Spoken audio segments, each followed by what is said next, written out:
as it looks like someone was in here yesterday. Um, it's at like 3:24 yesterday. It was kind of cool. But what's good, fam? What's good? How we feeling? How are we feeling? Do me a favor if you can go ahead and send to your teams that we are live on ECA. We're going to be going over the gold trade idea that I shared yesterday. A bunch of people were like, "What was the confirmations? What was the analysis?" And I actually had the intention to post it to Solex, but then I thought about it more, and I was like, you know what? It's going to be more valuable if I just overview the trade on today's session. So I'm going to overview it on today's session, and then of course, I might still end up dropping the kind of, I guess you could say, case study for it on Solex for everybody to go back and review, because I think case studying is important. Looking at winning trades to acknowledge what were the things that led to the confidence of that trade hitting take profit. And then on losing trades, of course, case studying and seeing what are some things that I could have looked at as potentially signs that price wasn't going to respect the trade idea, and how could I look to approach that kind of a trade idea in the future as well. So case studying is super important. I'm going to go ahead and make this post on Solex that we are live. We are live now for today's market maker methods session. But go ahead, let your teams know that we are live. Let them know to tap in, and keep dropping where you guys are tuning in from in the chat. We got Anne Marie from Jamaica. Love to see it. Love to see it. Okay, cool. Boom. And we are good to go officially. So we got Rio out here from Estonia. Good to see you. Good to see you, Bart from St. Louis. Carlotta from the US. We got Elmo from Estonia. Was good, was good, was good. We love to see it. Vero from the UK. Sheesh, we really worldwide out here. I'm still in Quebec. I'll be in Longueuil, Quebec, which is about 20 to 30 minutes from Montreal, until probably the end of this month. Still kind of tentative. I kind of just bounce all over. It's like, I'll go here for a little bit, not necessarily having a timeline, and bounce back home for a little bit, back to another city, whatever the case may be. I love traveling. I love popping out to different places. So maybe I'll have to come and see you guys wherever you guys are at. We got Saori from California. Great to see you as always. Bianca from South Africa. What's going on, Bianca? Great to have you here. We got Ro from Italy. Sandra from Norway. We got Raka from Birmingham, UK as well. Awesome. So we're going to get this thing going very, very soon. Like I said, go ahead and let your teams know that we are officially live. This will be recorded and of course, uploaded to the ECA as always. We're doing pretty good. The recordings are getting up there, like within 24 hours of sessions, which is fantastic. So I'm not sure if you guys have checked out the recorded sessions, but I think this is like session 11 now, since we've been doing these market maker methods sessions, and we've been getting great feedback. You guys have been loving the sessions. Obviously, they're lengthy, but being here live for an hour, 2 hours, it doesn't feel like that long because we're just having a good time, and the information is good, or you guys are telling me it's good. So we're gonna keep the value coming on these sessions. We got Lena and Frey from Estonia as well, Marta from Poland, Rachel from New Zealand. We got Airelise, I think that's how you pronounce that, from Atlanta. We'd love to see it. Tash from Jamaica as well. So much value. Good. I'm glad y'all are getting some value for sure. We got Bolivia in the call. Let's get it. So I'm going to go ahead and pull this up and momentarily share my screen, because we're going to dive into this case study. Like I said, a lot of people were around the time of me calling out the trade yesterday on golds on Solex were messaging, hey, what were the confirmations behind the setup? What were some of the reasons that it was a trade that I was ultimately looking for, and ultimately a position that immediately after the trade was called out went in our direction quite a ways. I know some people missed the initial entry, but the cool thing is, and what I'll be going over, is just how many opportunities there actually were to get exposure in that trade before it ran to TP and beyond. I mean, we called TP. I didn't even put in a second take profit. I was like, you know what? Low hanging fruit. We're going for a 1 to 2 risk reward here.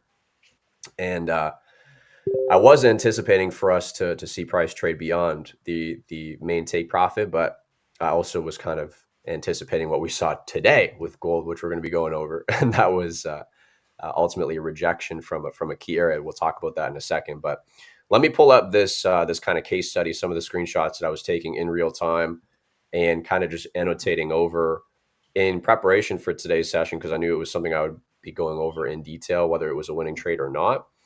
And then we're going to dive into ultimately what I would be referring to as the A plus smart money concepts or market maker methods, entry models that each and every single one of us on this call can strive to follow as kind of like the recipe to seeing success in these markets and trading with the mentality that we have, which is ultimately how can we position ourselves with the major institutions and the algorithm that runs the market. Because newsflash for those of you that don't know, I mean, these markets are run by algorithms, and the major institutions don't have a bunch of people on Wall Street anymore picking up the phone and executing buy and sell orders. It's all AIs, right? Artificial intelligence and code behind the scenes that's ultimately making these markets move. So let's go ahead and pull this up and dive into the trade overview real quick. So I'm going to share my screen and we're going to dive into this. So first things first, a couple of things that I wanted to go over, right? We always look at just about any sort of analysis, whether we're doing it in real time or in hindsight, we want to be doing top-down analysis. So taking a look at the higher time frames and then coming down to the smaller time frames to ultimately get an entry. Now, some of these are screenshots, and I'm also going to be going back and forth between an actual trading view chart for a few things that I didn't capture in screenshots. But this ultimately was, the area that we were looking to execute a position on. And this is where the trade idea was called out of. Was literally this 15-minute fair value gap, which was overlapping a mitigation block. We talked about the difference between breaker and mitigation blocks and different types of order blocks on Monday session. So if you didn't get a chance to be there live, it is posted to ECA under the recording section. You just got to go to Masterclass live trading sessions, Forex LTS, and then market maker methods. And you'll see all the past weekly sessions in there. And the most recent one, it was number 10. We talked about all kinds of different order blocks. And so the initial point of interest that we had here was, here you have ultimately what would have been an order block if we were actually bearish, where price then expands to the downside. We create a higher low on golds in comparison to this previous lower low. Obviously, we're in bearish market structure prior to this. We create a lower high, anticipating potentially an expansion to create a lower low. But on gold, we see a higher low. Silver actually made a lower low. So we did talk about this on Monday session as well, but SMT, smart money technique, smart money tactic, or divergence ultimately is something that we talked about on Monday too. So the only time that I'll really look to play mitigation blocks is when we have divergence that would be favorable for this kind of an instance. We talked about that on Monday, and then it just so happened that literally Tuesday, the next day, there was an opportunity for us to actually play a mitigation block. And it wasn't necessarily the mitigation block that gave me the conviction. It's always, what do we have in confluence with these types of order blocks or mitigation blocks or whatever the case is. So just taking a look at this 15-minute time frame, we haven't even considered the daily time frame. I'll take a look at that in a second with you guys. But there's the fair value gap that overlapped that mitigation block. And in addition to that, the 50% of ultimately this move from low to high, or higher low to higher high, prior to, or actually not prior, but ultimately causing a market structure shift here. If we're taking a look at this in terms of market structure, right, we had lower high, lower low, lower high, failed lower low, price then expands, creates a higher high above the previous lower high. So there's your market structure shift. If we were to fib from this low to this high, this fib ends up being right in alignment with that fair value gap as well as that mitigation block. So both of these things, I mean, of course, we like to see sometimes price trade into those kill zone or Black Friday discount areas. But because this was an expansive move and there was reason for us to continue higher, we can literally see here relative equal highs, aka liquidity serving as a primary target, as well as a fair value gap left behind here. And in addition to that, if we take a look at this on the daily time frame really quickly, We got markups all over this chart, but if we go into the replay mode quick, that's Friday, and then we see Monday's trading. This is what we saw on Monday. So we were seeing this massive fair value gap on the daily time frame. That was something that I was anticipating for price to come back and trade inside of. So not only on the daily, but we also see it on the 4-hour. This might not be the best data feed. I don't know if you guys can hear Blanky in the background. He's barking away. But that same daily time frame fair value gap, we can refine on the 4-hour as what we're seeing right here. Okay. And so I don't know if I have this marked up. Yeah, I do. Perfect. Right here. So the anticipation of price giving us a retracement into that area before figuring out what it wants to do next, whether we go lower or we end up trading through it, this was kind of the idea behind the buys. Okay, what did we do on the 4-hour time frame here? Well, we came when we swept this low to the left. All right, we captured that liquidity. We captured, the low of this this candle as well. Tapped into some fair value gap, kind of imbalance that was left behind back here too. And price on the hourly time frame gives us that the entry model ultimately when we see price give us that market structure shift. Okay, right here when we break above creating a higher high. And then if we go on to the 15-minute, this is where that imbalance or kind of fair value gap is refined. We can see it on the hourly as well. There's two imbalances or fair value gaps you could be identifying on the hourly, but the one that ends up holding the most weight is the one that is also present on the 15-minute. Okay, one key kind of note to consider, a key thing to consider is the fact that some fair value gaps you'll only be able to see on like one time frame. If you can see fair value gaps on multiple time frames, it's usually going to hold a little bit more weight in terms of it being an area where price will come back to and potentially find support. All right, so if we refine this here from the hourly down to the 15-minute, this is the fair value gap that we had.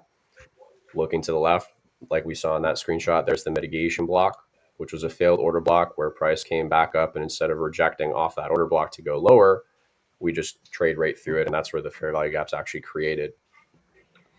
And so this is ultimately the main thing that I was looking at on the 15-minute time frame and targeting, this fair value gap on the 4-hour and the daily, which is up at like 24.30. So the main reason that I was looking for 24.12 to kind of be the main take profit on this trade is because we had liquidity to the upside here. We can see that this is the high where price actually gave the market structure shift. And then it's kind of relatively equal to the high that we had over here as well. So you can imagine that there would probably be a lot of sellers that are going to be selling from this area of quote unquote resistance. And so this would just be an area for me to target, anticipating that there's a good chance we're going to trade through that area to capture liquidity. And whether it's, one of two things, maybe we see this and price goes lower.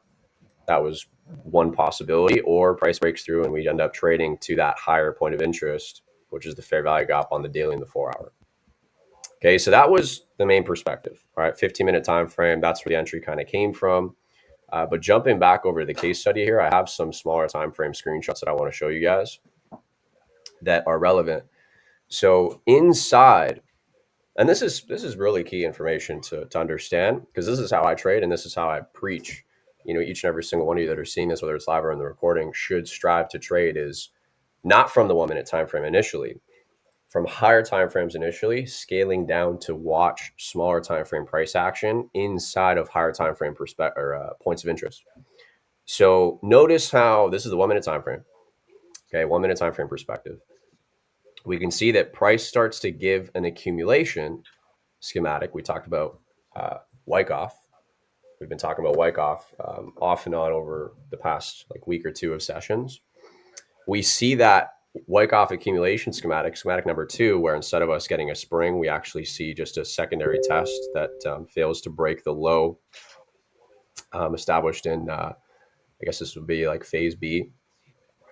And then we see that, movement out of the higher time frame fair value gap, which you can see is highlighted here, right? 15-minute fair value gap is still highlighted there.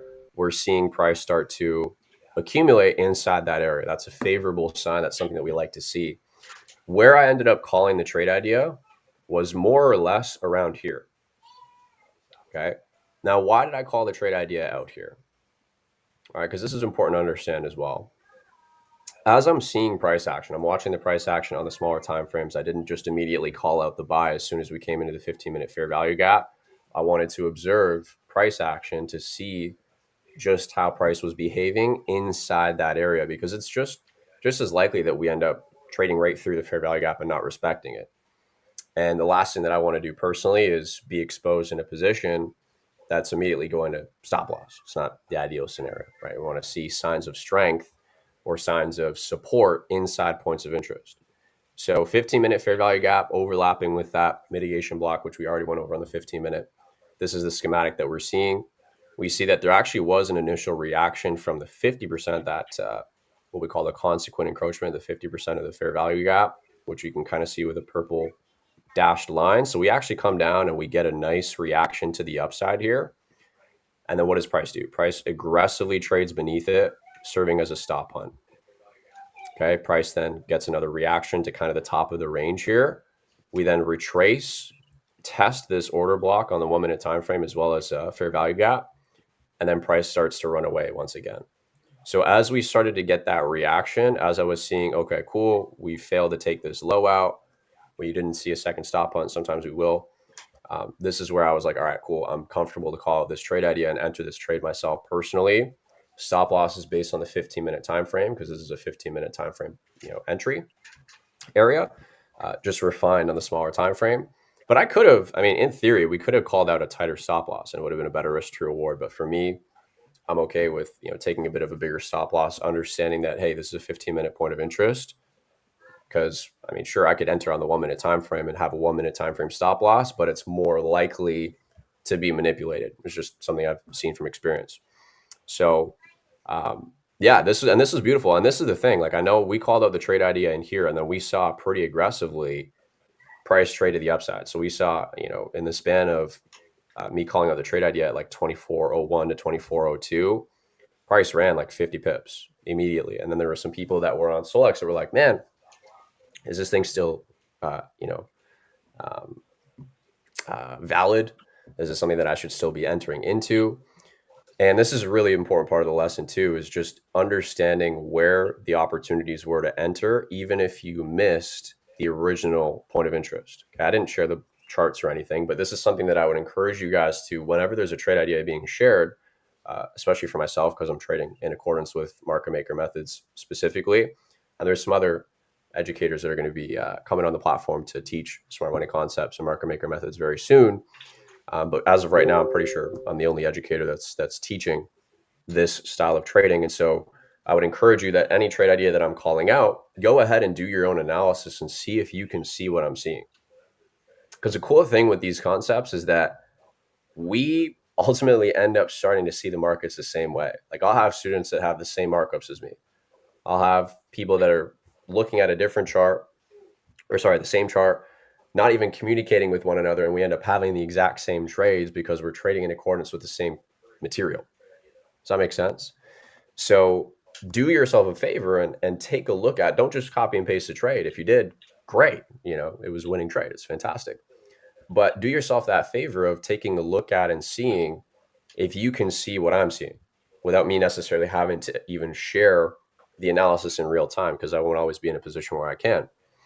But we can see that as price is trading outside of this accumulation, there's a couple of things that I have marked up.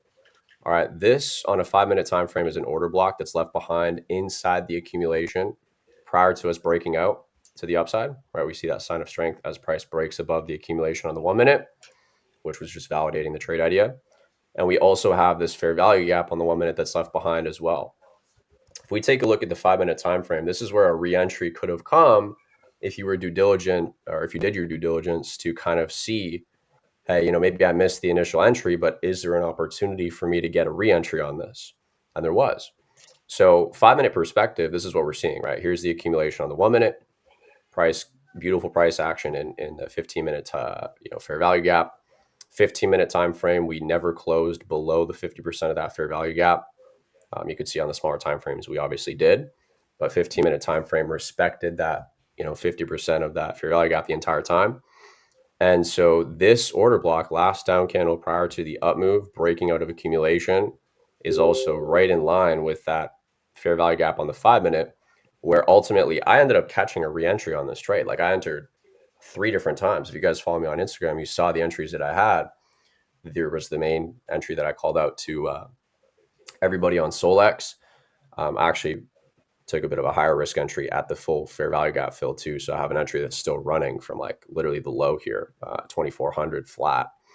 And then this retracement into this fair value gap in alignment with that order block was another entry that I ended up capitalizing on.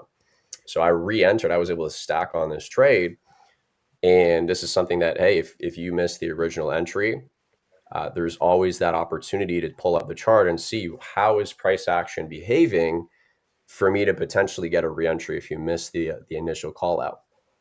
So take a look at this, right? 5-minute time frame perspective, a little bit later on in the morning, going into before 11:30. 11:30 is usually when I'll cut off that kind of timeline for me to be able to position myself in trades if they're intraday, like kind of scalps, or not scalps, but holding them for up to 12 to 24 hours max, which this trade ended up being like, I think it was like 11 hours or something from entry to take profit. But notice how price retraces, right? We fibbed from this low to this high. That 50%, literally right in line with that fair value gap in the order block. Price trades down into between the open and the 50% of that order block, respects it beautifully, and we start to get that reaction. Okay, so that's a re-entry that, just for future reference, you can look to find for yourself if you miss the initial entry. This would have been within 10 pips of the original entry where it was called out. The original entry was more or less around 24.01 to 24.02. So, I mean, price came back to pretty much where, or as close to where the original entry was shared as you really can get. So, do yourself that favor. Anytime there's a trade idea that I share, look for the smaller time frame price action to potentially give that re-entry opportunity. And then, obviously, I don't think I have any more screenshots beyond that. But if we play out price, see, this is a 15-minute time frame, right? We come in here, we respect. There's never a candle close beneath the 50% of this fair value gap, and then ultimately we get pretty choppy sideways price action for a while. It was a really slow day, and then going into the Asian session, we actually end up seeing price run and tap into the TP. I believe it's right here. Okay, this is where TP gets hit. So entry was more or less around, we'll just call it 24.0150. Stop loss was beneath this low right here. Okay, you have really, the candle that creates the imbalance or the fair value gap. Stop loss, you can always look to place it either beneath the candle that creates the fair value gap, or you can give it a little bit more wiggle room and put it just beneath the candle prior, right? The first candle before the fair value gap's created. And then for me, targeting 24.12, 1 to 2 risk to reward. Anybody that was taking this trade with proper risk management, you're in a position where you would have made twice what you were risking. Okay, and I mean, this thing ran for a 1 to 5 risk to reward. I ended up keeping a small position running. Next time, I'll be sure to add more than just one take profit, because a lot of these entries that I'll take or trades that I'll call out, I'm looking to hold them for potential swing targets as well. So this is the first TP at a 1 to 2 risk to reward. And we end up seeing price run to literally the area where we were anticipating price to come to. And then we saw a nice rejection from that area literally today. So, ultimately this ended up running for about a 1 to 5.5 risk to reward. So assuming you didn't pay yourself at all, this is a trade where you could be risking 1% to make 5.5% on a single trade. But obviously, for the trade idea, I only called it out for a 1 to 2, but it was with anticipation for us to tap up into this area, which we talked about a little bit earlier, but I'll just pull it up again. That 4-hour fair value gap. Okay, we tap into it, reject aggressively, and this is literally where we are in price right now. We're like back at 24.07. So yeah, so that was a trade. Just out of curiosity, like who was able to to participate in that trade. You guys, let me know in the chat if you were able to for the main bulk of this trade, or what it was shared as on Solex, which is for a 1 to 2 risk to reward. We did a training on what we call R, and we let R represent what we're risking on every single trade, whether it's $5, 1%, $100, whatever the case is, depending on your risk appetite and your account size. It's a nice little 1 to 2 risk reward, but ultimately it did run for up to a 1 to 5. So I'll be sure on future trade ideas to give more than just one TP. But I figured, what, like 100 pips, 1 to 2 risk reward. I mean, it's a solid trade nonetheless, even though we had another 200 pips to the upside that it could have been potentially shared in the idea. But you guys, let me know in the chat who was able to participate in that trade. Yeah, tomorrow I'll be doing some live trading in the morning. In the Q&A section, feel free to ask any questions, because it's quite likely I'm not going to see the chat as we're going over the training material, because I don't have my dual monitor set up when I'm traveling. So any questions, feel free to just drop them in the Q&A. Sheesh, Sam, my buddy Tommy's in the chat. I'm representing Revolt, brother. Good to see you. Sandra, mind blowing. Hey, this is the cool thing too with trading. It's like, yeah, cool.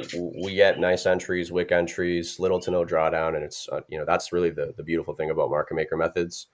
But it's only, and this is the thing, little paradigm shift for you guys. Anything that you think is crazy or you put on a pedestal or seems to be unattainable will be. You'll be in a position where you aren't feeling confident in attaining that because you think it's so crazy and wild, and it's I want you guys to understand that it's not that crazy, it's not that wild. And once you start to believe for yourself that it's not that crazy, it's not that wild, you'll be in a position where you can start to mark up trades and be executing like this with or without trade ideas from the educators on a regular basis, because that's a goal. It's like, yeah, I'll give you guys some fish here and there. I talked about it on Monday, but I'm ultimately here to teach y'all how to fish.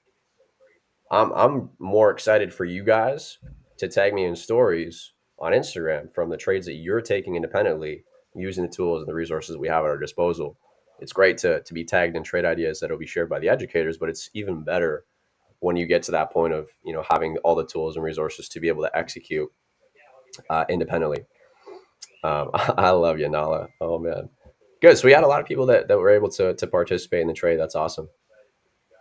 Do I take trades by market execution or limit? Usually totally dependent. This was a trade that was with market execution, but I will use limit orders. Limit orders are one of the most beautiful things with smart money concepts or market maker methods, because they usually work pretty effectively. You can get no drawdown entries in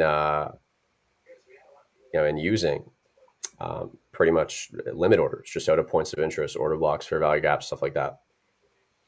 Can I analyze the gold situation right now? Yeah, I'll give you the what is drawdown. What's good, Eddie? Good to have you here. But yeah, great. So there's a lot of people that managed to catch that trade. So actually, is easy to trade. I mean, trading is one of the simplest ways to, I guess you could say, produce an income for yourself, right? But it's not easy. I wouldn't classify it as easy because, I mean, the technical analysis, the marking up charts, like all that stuff is what I would classify as the easy or simple part. But the actual management of trades, the emotional intelligence that it takes to become profitable is the tricky part. Tommy dropped my Instagram in the chat. Yeah, it's at Donnie Dropout, and then at Revolt Academy is one of the communities that he and I have co-founded. Let me just see here.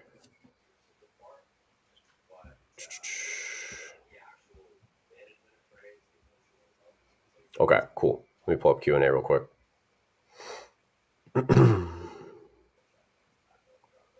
Price action follow the fair value gap. And so if you're able to specify your question a little bit more or be a little bit more clear with your question, I can do my best to answer that. Fair value gaps are one of my favorite things to enter off of. Yes, sir. Yes, sir. Okay, cool. How do I get so cute like you? Oh my gosh. Man, I thought I was learning from you when it came to being cute. Um, you're my mentor, after all.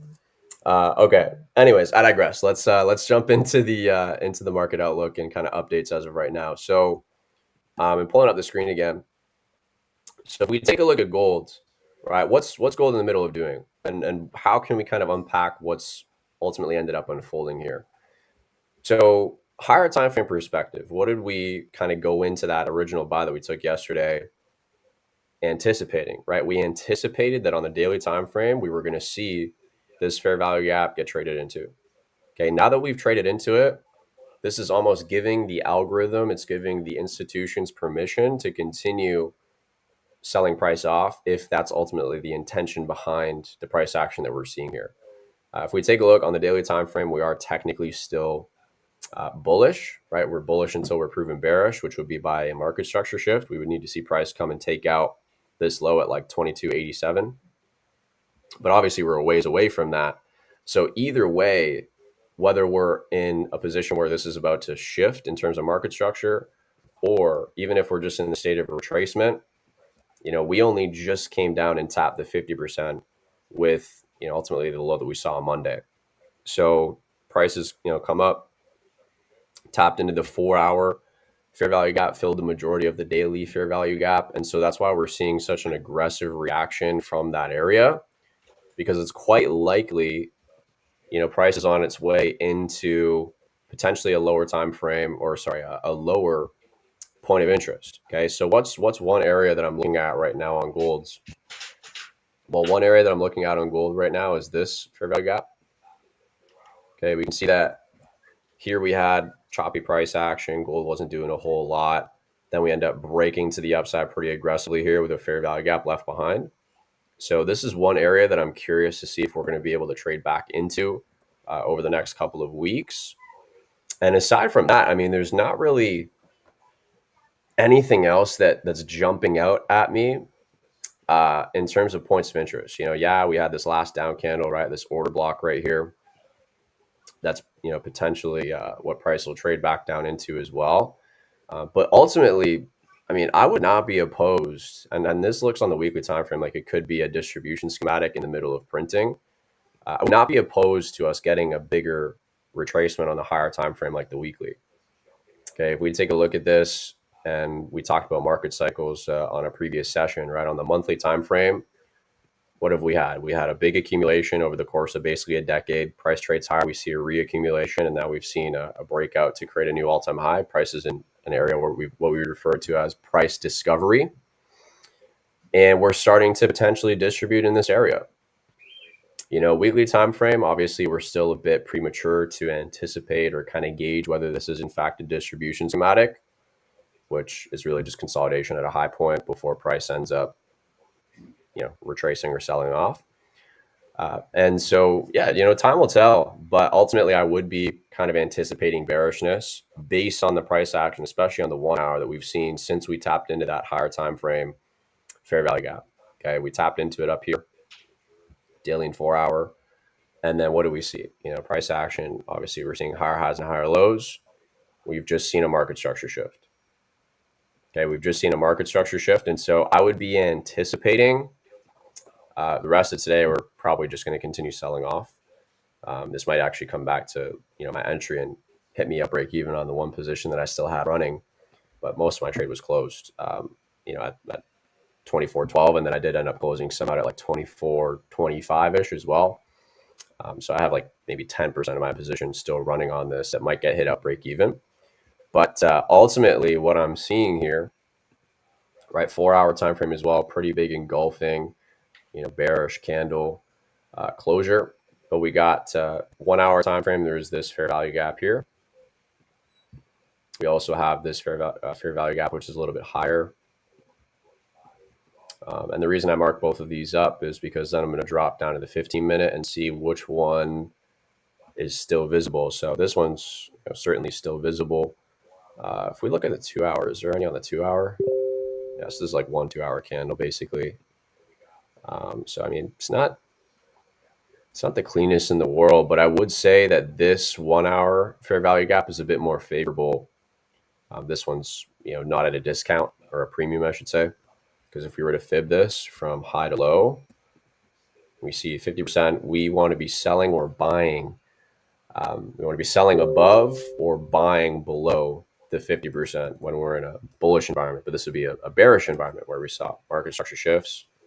We'd want to be seeing retracement into potentially that fair value gap that's visible on the 1 hour, and also just so happens to be in alignment with this failed order block where price came in, we got a bit of support, but then broke through. This then becomes a breaker block, right? These are literally overlapping. So I'd be anticipating, and probably with a high level of confidence as well, for price to return into these areas up at around 24.20 to 24.23 before continuing in this sell-off. We've seen a market structure shift on the 1 hour. We've seen a market structure shift on the 15-minute.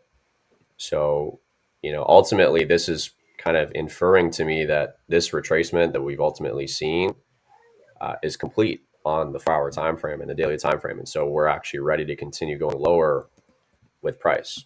And so that's kind of what I'd be looking for on gold at the moment. But yeah, this kind of leads me to the next point, which is the second half of this training. I want to talk about what I look at or kind of consider to be the A+ entry models with quote smart money concepts and market making methods. And before I dive into that in terms of the charts, I want to just go over the importance of following a recipe with your trading. When it comes to your trading personally, it's immensely important to have a recipe that you're following. If I were to give you the instructions to make a cake, and I give you a recipe for making that cake, what happens if you don't follow the recipe?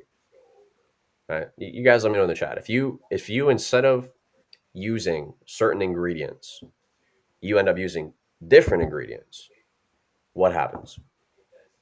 You guys let me know in the chat. Tommy's, oh my gosh, Tommy, this guy's, man. Great to have you here, brother. Great to have you here.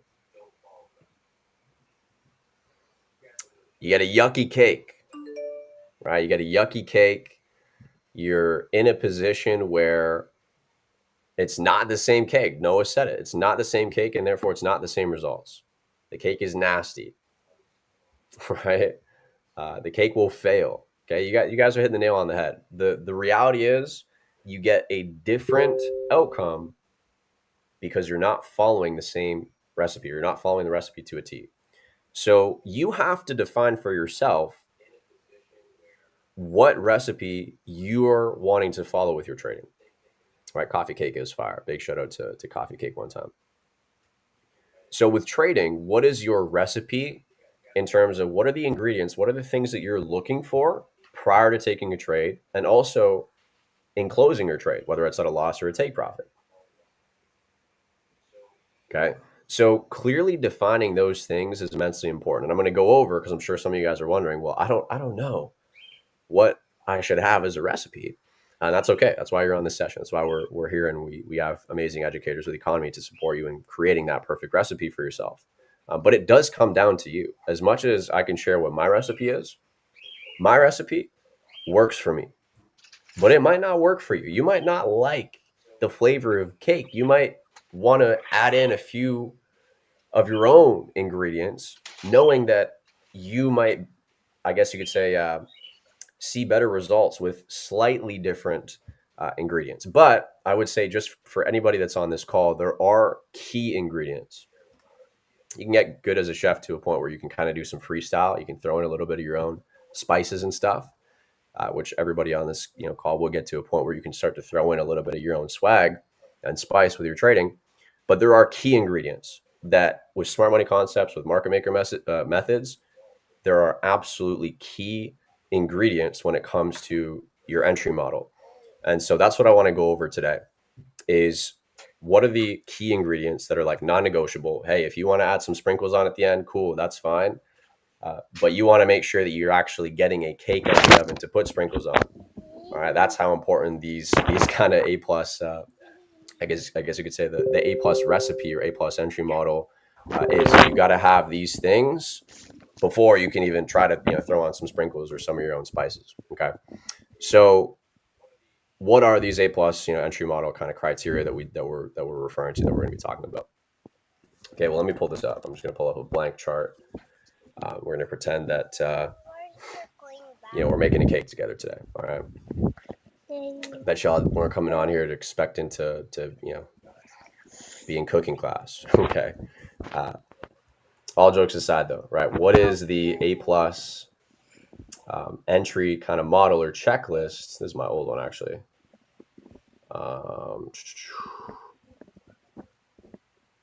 Wait a second here. What is the main ingredients? What are the main ingredients to the recipe? Okay, let's pull this up. Man, I thought I had a new checklist saved. It's more refined.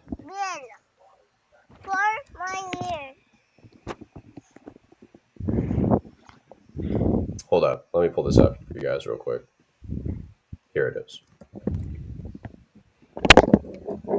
Okay. So this I guess you could say by default, these are the ingredients, the non-negotiable ingredients that we want to be looking for and identifying prior to taking any sort of a trade. Okay. And we're going to walk through each of these step by step. And the beautiful thing is all of the past sessions, we've gone over to a high level of detail each and every single one of these things. So today is kind of the first session where we're bringing it all together officially and formally in the form of the perfect kind of smart money foundational recipe for success when it comes to entries. Okay, so SMC A plus checklist. All right, for those of you guys that are taking notes, again, I talk about it every single time, but actually write down what you're seeing, not just take pictures of what you're seeing, because you will, retain that information much more thoroughly. And same with any diagrams. Any diagrams that you're going to see me draw them in your notes. Don't just take pictures because they're not going to stick. They're not going to retain. And you're going to come out with a different recipe. Right? You're going to come out with a different outcome with the cake. So what are the things that we look for, right? A plus, checklist. The most important thing, and there's a reason that this is in this order. Some of these are kind of, you could swap them out for placeholder 1 or placeholder 3 and 4 and so on and so forth. But number one, in terms of importance, is a stop rate. Okay, a stop hunt, right? /run on liquidity. Okay, LIQ stands for liquidity. So what do I mean by that? Well, if we think back to the very first market maker method session or any of the sessions we've done since then, we've talked about what liquidity is. And liquidity is simply put where the vast majority of retail traders are looking to trade based off of, maybe support. Okay, there's your support. This is going to be an area of liquidity. There are stop losses in the form of liquidity beneath those lows. What we want to see before we even look to get an entry is some sort of a stop hunt. All right, some sort of a stop hunt or raid or run on liquidity. So if I'm looking at this price action that we're seeing on screen here, two relatively equal lows, okay, I want to see price come down and capture those lows before I even consider taking a buy. Now, why is that? Well, the reason for that is the vast majority of people are already looking to buy from a support. So instead of me buying from a support with them or as price is running away from a support, I want to anticipate that stop hunt so that number one, my stop loss doesn't get taken, or hit out just like everybody else's is, right? I want to retain or kind of conserve my capital and wait for that stop hunt. And then following that, number two, and this is, like I said, absolutely in order of importance here. This one, Yeah, yeah. I'd say, yeah, some of these are interchangeable. We'll get to that in a second. But MSS is the second ingredient. All right. What does MSS stand for? It stands for market structure shift. It could also be a change of character. These two things are different. I'll go over them in a second. The difference between a change of character and a market structure shift. Sometimes they're the exact same. Other times they aren't. So I'll give you an example of what I mean by that in a second. But the second thing is, okay, cool. Prices come and we've run on relatively equal lows. The stop hunt has taken place. It doesn't mean that there can't be another stop hunt where price comes again and takes out, these two lows before really making its move. It's possible, it happens, and it's something that we have to take into consideration. But we want to see a significant stop hunt take place where multiple lows or multiple highs are captured prior to the second ingredient, which is what we refer to as a market structure shift. Okay, what is a market structure shift? Well, if price was creating lower lows and lower highs and we got to this area of consolidation, price comes, we run on this low, capturing liquidity, and then price reacts and we see a move to the upside here. The market structure shift takes place when we break out of the previous trend. So we're trending the downside here. As price comes and creates a higher high, that is your market structure shift, right? So right here, this is the second thing in the ingredient that we want to wait to see. You can, and technically the trade that we took yesterday on gold on the smaller time frames was premature. We didn't actually see a market structure shift take place officially on like the 5-minute time frame before we called the trade. But that's because it was out of a higher time frame point of interest. Okay, and we were seeing price action, and price action was favorable. The most high quality and high probability entries that are going to give you almost the same exact amazing tasting cake every time, so to speak, is when you have number one and number two, one before the other, absolutely before an entry. Okay, it doesn't mean that you can't take trades before a market structure shift. You can, but it's going to be less probable, and we want to be looking for the most probable setups. Okay, so stop raid, market structure shift. These are the two most important things. Okay, these are the two most important things. Then we get into a PD array. Now, what do I mean by that? Well, a PD array is a premium / discount array. And there's an array of things that you can look for at either a premium or a discount. Now, this is using the Fibonacci tool. If we see a market structure shift, in this case, we're bearish and then we flip bullish, you can take a Fibonacci tool from the low to the high, and you want to look for, okay, cool. If we're in a bullish environment, now we've just flipped to bullish market structure. What is there at a discount below the 50% that I can see as a point of interest? And there's an array of points of interest that we look for. The first one would be, order blocks. Okay, so you have regular order blocks, breaker blocks, mitigation blocks. All right, and I'll actually write these out. So here we have, OBs. So mitigation block, breaker block, regular OB. Okay. We also have, am I able to reduce the size? Hold up, let's do this.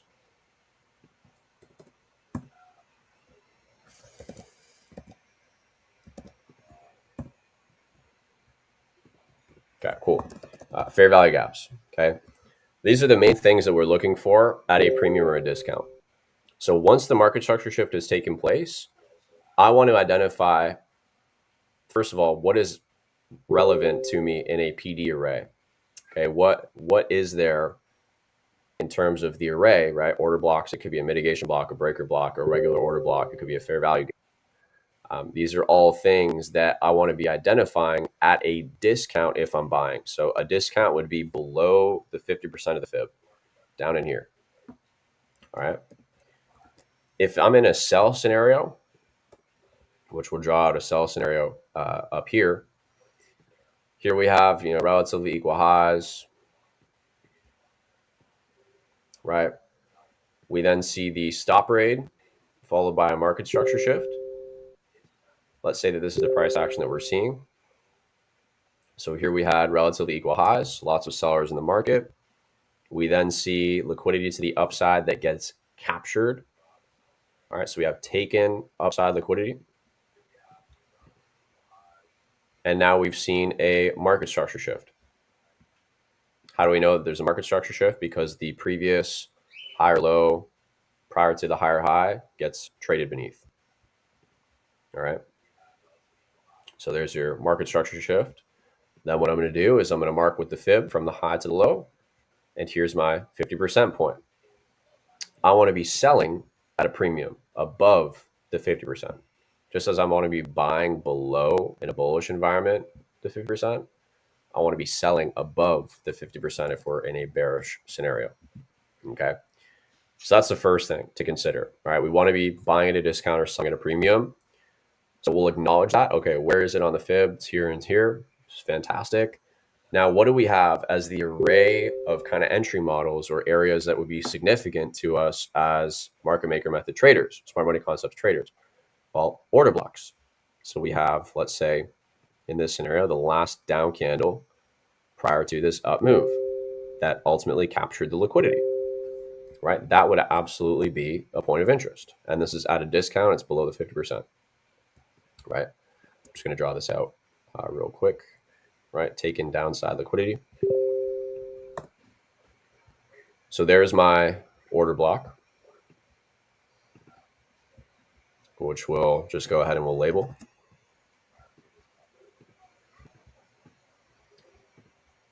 And inversely, we have maybe the last up candle or last few consecutive up candles here prior to this down move. There's your order block. All right. In addition to that, we might have, let's just say, for example, okay, what do we have? Well, there's different types of order blocks. These are basic order blocks, last few up candles before a down move, last few down candles before an up move. We also have mitigation blocks or breaker blocks to take into consideration. So my ideal scenario, I talked about this on Monday, is breaker blocks. Mitigation blocks are viable, but for the examples that we're going to be taking a look at, we're mainly going to focus on regular order blocks and or breaker blocks. What is a breaker block? Quick lesson, because maybe some people missed it from Monday. If we are in a bearish trend, typically we will look for the lower highs to each be order blocks. There's an order block here, price sells off, price retraces into it. We then sell off. There's an order block here we would anticipate price to potentially reject from before going lower. Once again, here, there's your order block. A breaker block is when we see a failed order block scenario. So here was originally an order block, but instead of price rejecting, continuing lower, we trade right through it. Okay. That same failed order block can be dragged out and now used as a breaker block. The only difference between a mitigation block and a breaker block is that a mitigation block doesn't continue the trend. So we go lower high, lower low, lower high, higher low, higher high. That's a mitigation block. A breaker block is lower high, lower low, lower high, lower low, higher high. Okay, that's the difference. The reason we like breaker blocks more is because there was a very apparent liquidity capture prior to the break and shift in trend. All right. So if we were to take a look at the examples that we have on screen here to the right. Oh, oops. Let me just delete these real quick. Okay. Here we have lower low, lower high, lower low. So right here would be an order block where price maybe came up rejected initially but traded through. That's a breaker block. Okay. So I might have this highlighted.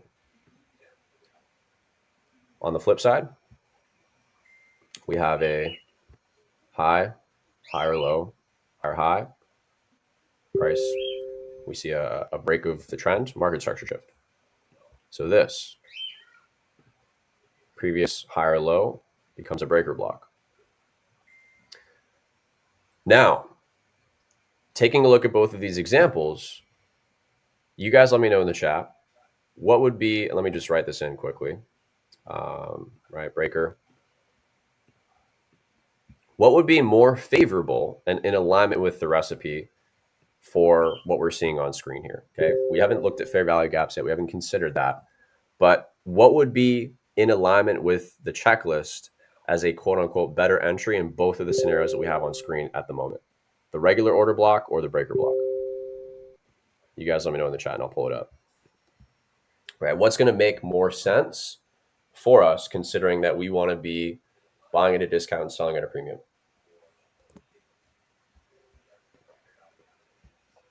Right? You guys let me know.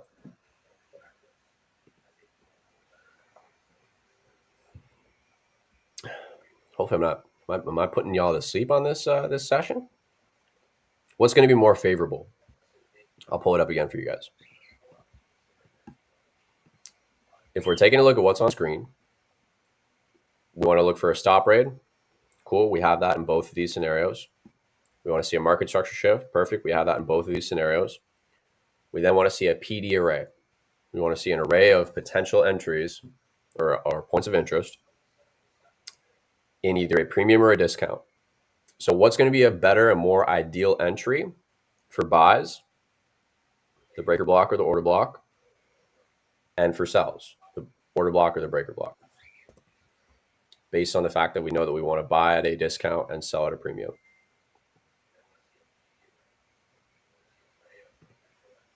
Right? Order block, regular, in discount, order block. I'm just checking out the chats here as well. Regular, order block, order block, order block, order block. Okay, cool. You guys got it. There we go. Man, y'all are out here. Y'all are out here. I'll come back to the Q&A in a second because I can see there's some questions in there. So in pulling this back up, right? Why would we want to be looking to go off of the order block instead of the breaker block? Well, it's because in both of these examples that are on screen right now, we can see that from this low to this high, we have the fib drawn. The breaker block is above the 50%. It's not at a discount. Whereas the order block is at a discount. Okay, we want to see, I mean, this is just above the 50%. So it might be one of those instances where maybe price, as we come down into that area, maybe we see a wick that goes to the 50%.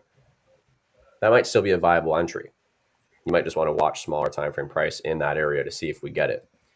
Because the better and more ideal and probable position would be to wait for price to come back to the order block, which is a little bit deeper for a better buy-in price, to still see that mitigation play from the order block and potentially give you a better risk to reward as well. If we take a look at the difference here, okay, if I'm entering off of the breaker block, I want to enter from the close of the candle or the 50%, somewhere in between the close and the 50%.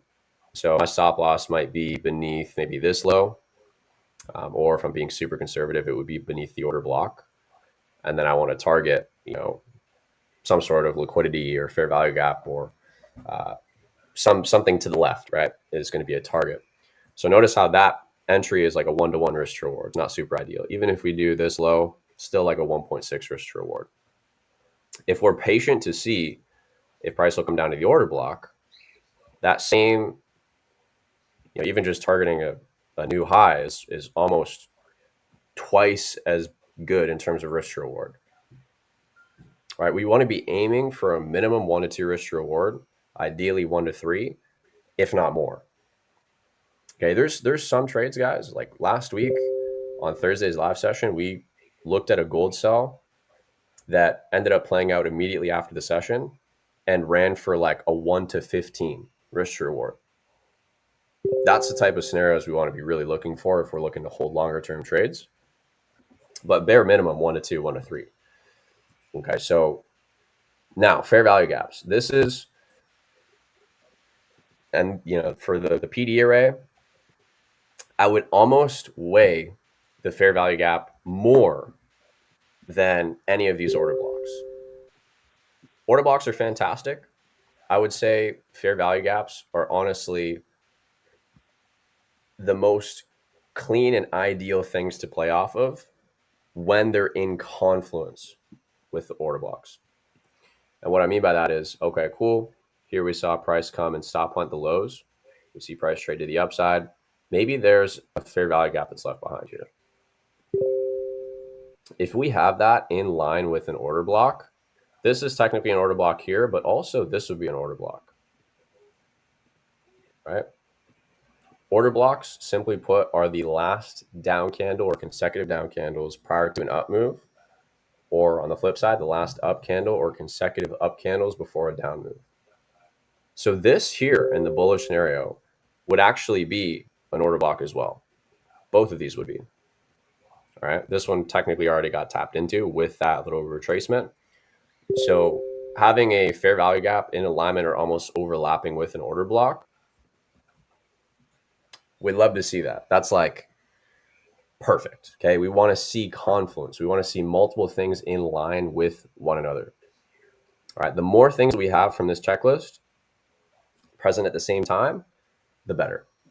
Okay. So again, let's go back to the top, right? First, most important thing, we want to see a stop hunt or run on liquidity, equal highs, equal lows, or multiple swing highs, swing lows captured in terms of liquidity. Immediately afterwards, we're always looking for some sort of a market structure shift or potentially a change of character. What's the difference? I said I was going to go over that and I didn't. The difference between a market structure shift and a change of character is this.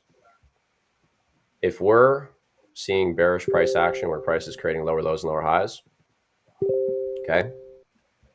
You know what? I'm just going to draw this again quick because I know my face cam's in the bottom right corner. Draw it over here. This might be something seen as potentially significant for some people. I always weigh market structure shifts more than I weigh changes of character. But if we're creating lower lows and lower highs consecutively, and then price gives a high followed by a higher low and a higher high, this is considered a change of character. It's not considered a market structure shift, but it's considered a change of character. Because instead of us seeing a high followed by a low, we see price create a high, higher low, and a higher high again. This can be something that you can use as evidence for reversal, but it's not going to be as profound or significant as an official market structure shift. Why is that? Because we know from previous sessions, the market has to capture liquidity of some sort. There has to be liquidity captures.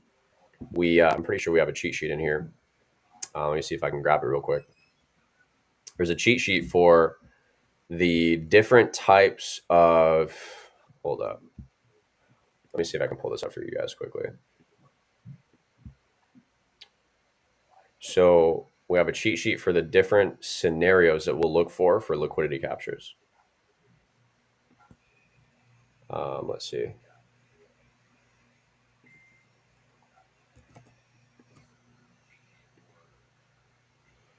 Yeah, 3 scenarios. Here we go. All right, let me share my screen again. Okay, this is why changes of character aren't as significant to me as a market structure shift. Okay, here we have internal and external liquidity, right? Internal liquidity is any sort of liquidity inside of the current trading range. External liquidity is liquidity outside the trading range. So scenario 1, I really want to annotate here. Hold on, let me pull this up.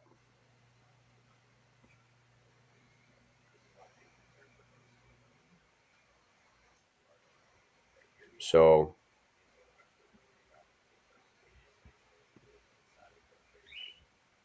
I'm just going to do this so I can draw on the screenshot. So if we pull this up, oh man, I don't even think I can draw on it. Okay, that's fine. We'll resort to this method. Okay. So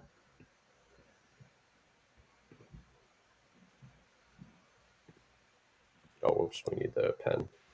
All right. So if we're taking a look at this, right, scenario 1, we have a high, higher low, higher high, whatever. Notice how we see a liquidity capture here where price creates a low, lower high, lower low. This might be seen as a change of character to the downside, but then price just continues to the upside. All this was an internal liquidity capture, right? Scenario 2 is where we have this. People are looking at this as a market structure shift. All it is a liquidity capture to go higher. Scenario 3 is where you have both. Capture these lows, price goes. Okay. So that's the thing to consider when it comes to changes of character, is just understanding that they aren't going to be holding as much weight as official market structure shifts. So the most ideal recipe to follow is making sure that you get market structure shifts and not just changes of character. All right. So I want to go over that. But coming back over here to the main lesson. Okay. So from the top, stop trade, stop hunt, run on liquidity. Second thing, market structure shift. Wait for price to break the previous trend. Number 3 is a PD array. You want to see a premium, a discount created where there are order blocks and fair value gaps, ideally overlapping with one another. That's the A plus entry models, where you have an order block with fair value gap at a discount. Sometimes you'll see, if this expanded a little bit more, if we adjust this a little bit, now the 50% is in line with that breaker block. Maybe there's an imbalance here or a fair value gap here. That would then be seen as an ideal play. We might not get the order block retracement. We might not see price come down that low. You might have it as an additional point of interest just in the event that we do, but this is the ideal scene. These are the ideal scenarios to kind of be looking for. So obviously, it's the same thing as above, so below, just to really be thorough in going over this. If we look at the bearish scenario, okay, we had run on these highs. We then see price create a market structure shift. We create a lower low. There's then the order block and the breaker block present. Breaker block's not ideal because it's not at a premium. It's not above the 50%. Let's just say that there was a fair value gap up here. Okay. Fair value gap just before and also in line with where the order block is. Ideal scene would be for price to play into the fair value gap at the very least, but ideally potentially even wick up into that order block to kill 2 birds with 1 stone. There's your sell, and your sell would look something like this. Maybe you take it off the 50% of the fair value gap, stop loss above the high, take profit at the low. Not the most ideal risk to reward, but we know that there's extension levels of the fib. If we pull up the kill zone and we look to the left of what's present in terms of price, you can look to target one of these extension levels if it's in line with some sort of point of interest, like a fair value gap or an order block, whatever the case may be. So hopefully that was clear. And you're able to kind of apply this in leaving today's call as kind of ideal scenarios to be looking out for. All right. The best case scenarios is where you have breaker blocks overlapping with a fair value gap at a discount. Just regular order blocks overlapping with the fair value gap is also good, but I would say breaker blocks, fair value gap overlaps, as well as number 1 and number 2 being present, that is like the recipe to follow. Okay. So yeah, I wanted to go over that. Obviously there's maybe some more layers we can dive into on future sessions, but this is, I would say, the simplest kind of 1, 2, 3 what we're looking for in regards to the checklist, the recipe. This is the recipe right here. So hopefully I got some value from that. I'm going to actually save this as a preset. I thought I already had it saved. The recipe, we're calling it the recipe. All right. And what I'm going to do for the rest of the session is, because tomorrow we're going to be doing lap trading, we'll do some analysis in real time and some market outlook and stuff, is I want to address questions because obviously, questions are something that I'm sure, some of you have. And yeah, I'm just seeing a question in the chat: market structure shift and breakup structure. What is the difference? We did cover that on a previous session, but just to kind of go over it again for you, a breakup structure is when price breaks out of the trading range, continuing in the trend, whereas a market structure shift is where we see a break out of the trading range, but it's a reversal of the trend. So, because there is a depiction, there is a difference between the two, and sometimes people will use them interchangeably, and it's okay. It's like, to each their own kind of thing. But if we go to some blank space here to draw this out, let's say we're in a bullish environment. Every time price breaks out of the trading range, okay, this at one point, this at one point right here, from low to high, prior to us seeing this new high or whatever, this would have been the trading range at one point, okay? From low to high, this is the trading range. A break of structure is when we break out of the trading range to the upside to continue in the direction of trend. All right. A market structure shift is if we break out of the trading range, but it's a reversal of trend. So, for example, here's the current trading range, right? This low to this high. Okay. As price is retracing, we know that if this high gets broken through, that's a break of structure because it's breaking out of the previous trading range. If price breaks this low, that's a market structure shift because now market structure has shifted from bullish to bearish. We've created a lower low. So that's the difference. That's the difference between the two. Great question. Let me know if that brings clarity to that one, Mateo. Okay. So what do you think about gold going up to 23.25, 23.30 area before turning back up? Yeah, I mean, we can take a look at gold real quick. I got an alert while we were doing the lesson that it was tanking and still tanking pretty aggressively. So let's take a look and see what's been going on here. Whoo! She dumping. Wow. Take a look at this, fam. We got some bears in the market. Yeah.